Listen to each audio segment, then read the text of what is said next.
adalah seorang sahabat bernama Sa'labah bin Hatib Al-Ansari. Beliau hidupnya miskin, tetapi kemiskinannya sama sekali tidak mengurangi kekuatan ibadahnya. Sholatnya pun selalu berjamaah. Di mana ada Rasul sholat menjadi imam, di situ Sa'labah bermakmum. Hanya saja Sa'labah ini aneh.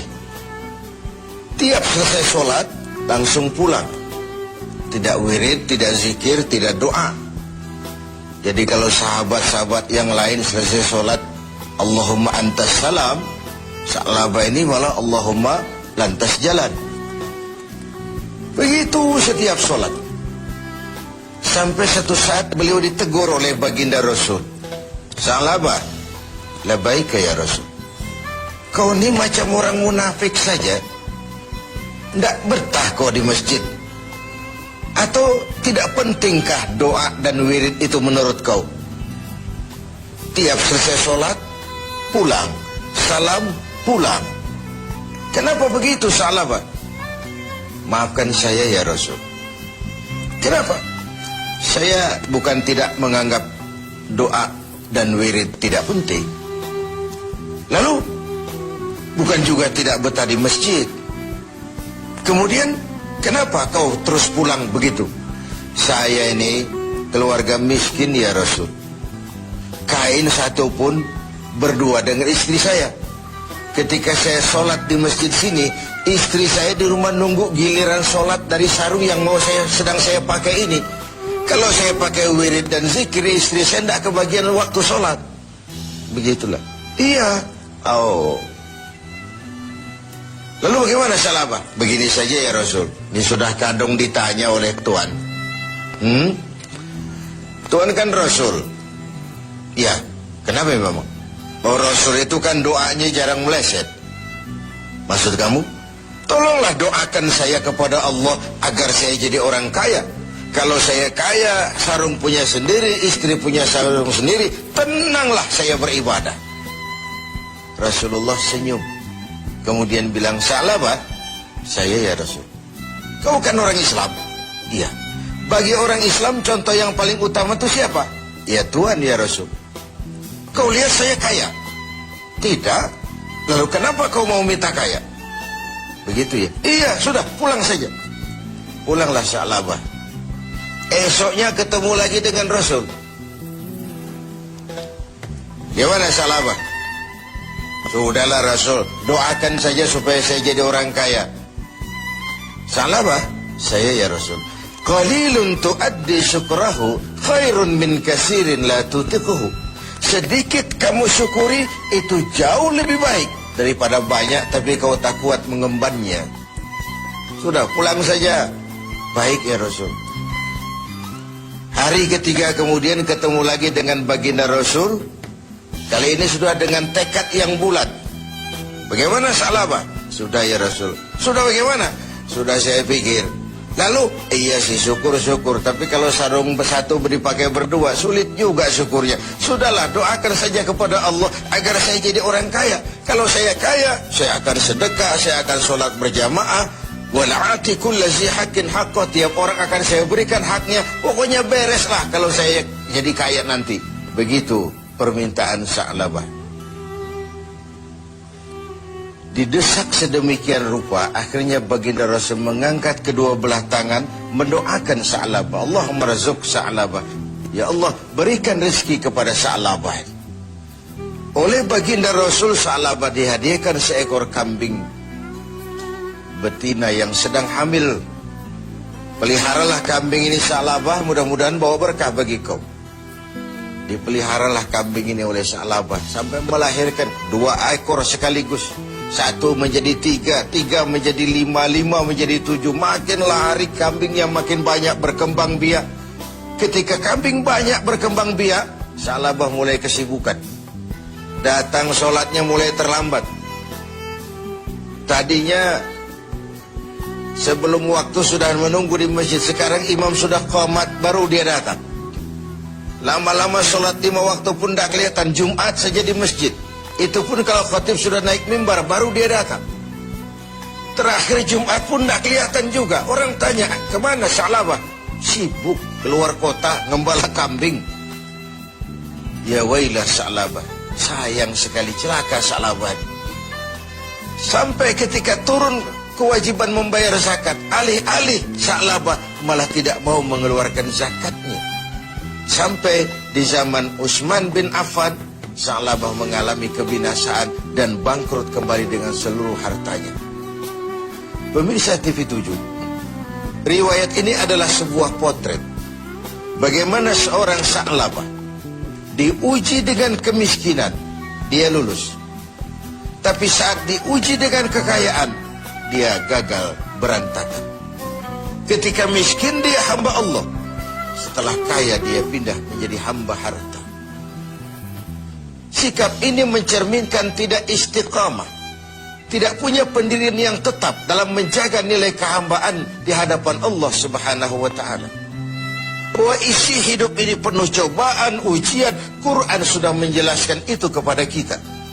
وَلَنَبْلُوَنَّكُمْ بِشَيْءٍ مِّنَ الْخَوْفِ وَالْجُوعِ وَنَقْصٍ مِّنَ الْأَمْوَالِ وَالْأَنفُسِ وَالثَّمَرَاتِ.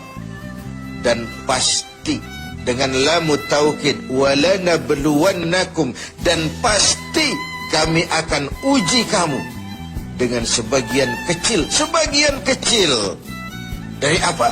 Minal khauf, rasa takut. Kadang dalam hidup kita dihinggapi rasa takut yang tidak beralasan. Sudah kaya takut kalau jatuh miskin. Sudah punya kedudukan takut kalau diambil orang. Takut kalau ada mutasi. Takut kalau harus turun jabatan. Sudah hidup takut kalau mesti mati. Takut yang sering tidak beralasan. Wal khauf, rasa lapar.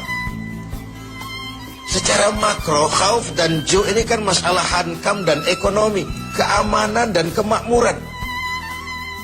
Sering kali kita diuji dengan ini.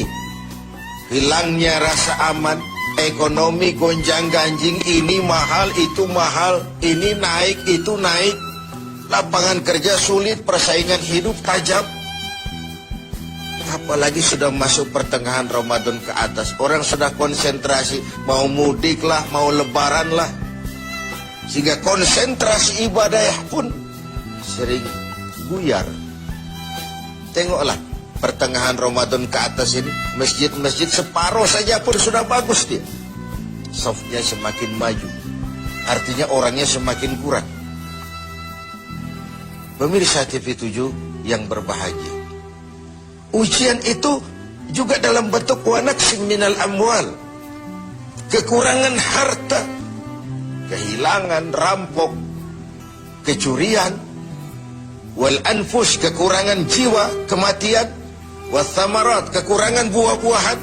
Menghadapi ujian-ujian, cobaan-cobaan itu, Allah memberikan sandaran. Wa basyiris sabirin, berikan berita gembira kepada orang-orang yang sabar menghadapi segala macam ujian tadi. Siapa orang yang sabar? Alladzina iza asabathum musibah qalu inna lillahi wa inna ilaihi raji'un. Yang apabila mendapat suatu cobaan segera sadar segalanya dari Allah dan segalanya pun akan kembali kepada Allah.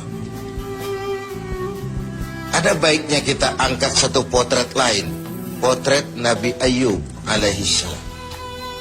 Nabi Ayub sebelumnya adalah orang yang kaya. Beberapa rasul memang kaya.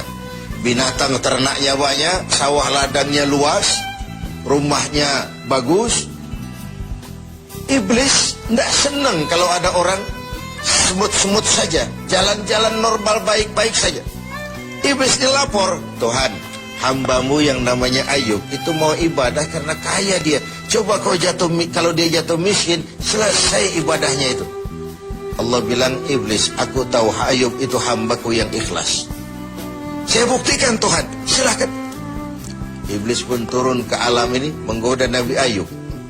Mula pertama dia binasakan binatang ternak Nabi Ayub, lalu dirusak sawah ladangnya, sehingga praktis dalam waktu singkat Nabi Ayub jatuh dari orang paling kaya menjadi orang paling miskin. Dan itu tidak mudah. Dan itu tidak mudah. Mudah mengalami frozen emotional attitude, shock.